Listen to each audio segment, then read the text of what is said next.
اعوذ بالله من الشیطان الرجیم بسم الله الرحمن الرحیم. نن د پریمیچور ایجاکولیشن ټریټمنټ یعنی مباشرت په وخت کې زر خلاصېدلو علاج به څنګه کوو. نو د نارمل علاج څه داسې ده چې موږ کولی شو چې نن فارماکولوژیکل یعنی بغیر د وینو علاج وکړو او بل فارماکولوژیکل یا د وینو په واسطه باندې علاج وکړو.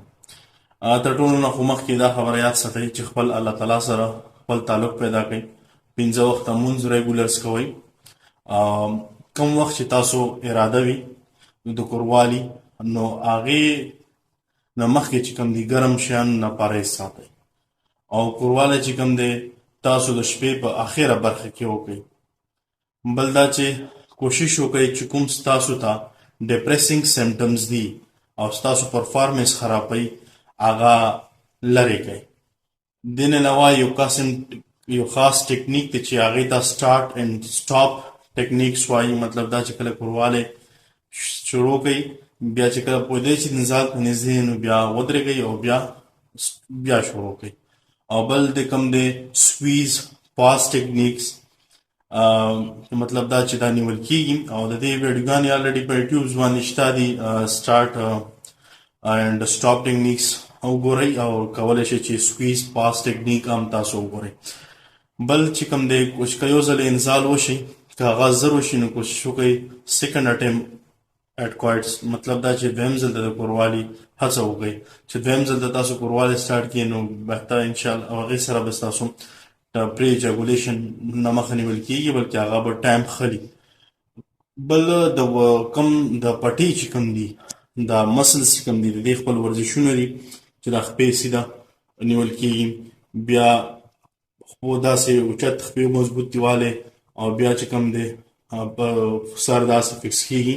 نو دې هم ویډیوګانې په یوټیوب باندې به وي الریډي، تاسو هغه نه هم کتلی شئ. مطلب دی په پټو مضبوطوالي دپاره چې کوم ورزش کېږي هغه هم تاسو فالو کړئ، کتلی هم شئ.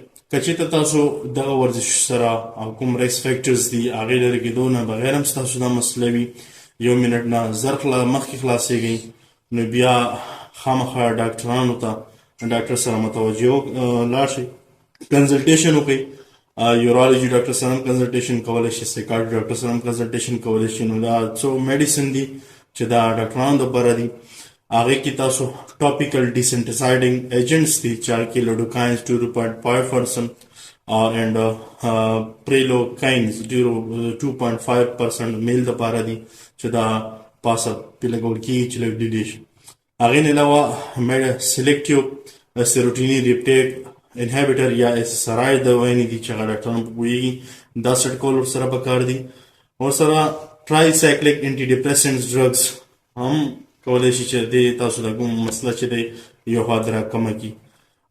دې سره نور هم دوايانې شته، فاسفوډیسټریز ټایپ 5 یا PD5 دوايانې دي چې هم کولی شي ستاسو د پری میچور ایجاکولیشن د کوم دی هغه یو ټریټمنټ وشي. دې علاوه بنډولول ټراماډولز هم کولی شي چې تاسو کومه د پریمیچور مسله دی یو څه وخت لپاره ایساره کړي. نو د دې کوم علاج چې کوم دی داسې نه دی چې یو ګولۍ سره 2 ګولۍ سره، دا د دې ډاکټر کار دی او هغه د دې ستاسو کنټرول لپاره ورسره نور دوايانې میډ کولی شي چې کوم طاقت والا دوايانې وي هغه هم یوزه کېدلی شي چې هغې باندې ډاکټران بهتره پوهېږي. نو که چېرې تاسو عام ریسک فیکټر سره نه ښه کېږي نو کوشش وکړئ چې ډاکټر ته لاړ شئ او ډاکټر سره کنسلټیشن وکړئ، هغه به تاسو ته د دې ښه پراپر او صحیح علاج وکړي.